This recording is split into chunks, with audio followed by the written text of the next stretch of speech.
ఫైనల్గా team India test captain పేరు BCCI ప్రకటించింది. విరాట్ కోహ్లీ వారసుడిగా పిలుచుకునే శుభ్మన్ గిల్ను కెప్టెన్గా ప్రకటిస్తూ ఉత్సాహంగా ఉల్లాసంగా చదువు సాగాలి, గొప్ప గొప్ప ఉద్యోగాలు సాధించాలి. Vignan deemed to be university. England test series టీంకి కూడా బీసీసీఐ టీంను ప్రకటించింది. రిషబ్ పంత్ను వైస్ కెప్టెన్గా ప్రకటించారు. రోహిత్ శర్మ, విరాట్ కోహ్లీ, అశ్విన్ లాంటి సీనియర్ ప్లేయర్స్ రిటైర్ అయిన తర్వాత ఇదే తొలి టెస్ట్ సిరీస్. యంగ్ ప్లేయర్స్తో టీంని తయారు చేసింది బీసీసీఐ. ఎన్నో ఏళ్లు వెయిట్ చేసిన తర్వాత 33 ఏళ్ల కరుణ్ నాయర్కు టీంలో ఛాన్స్ దొరికింది. 2017లో కరుణ్ జట్టు నుండి చోటు కోల్పోయాడు.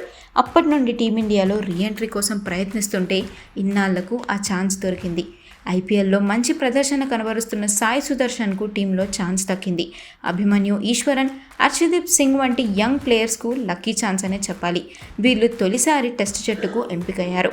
సాయి సుదర్శన్, హర్షదీప్ సింగ్ ఇప్పటికే T20 వన్డేలో ఆడారు, కానీ టెస్టులో ఇదే తొలిసారి. ఇక విరాట్ కోహ్లీ, అశ్విన్, రోహిత్ రిటైర్మెంట్ తర్వాత రహానే, పుజారాకు టీంలో చోటు దక్కుతుందని అందరూ అనుకున్నారు, కానీ వారికి నిరాశే మిగిలింది.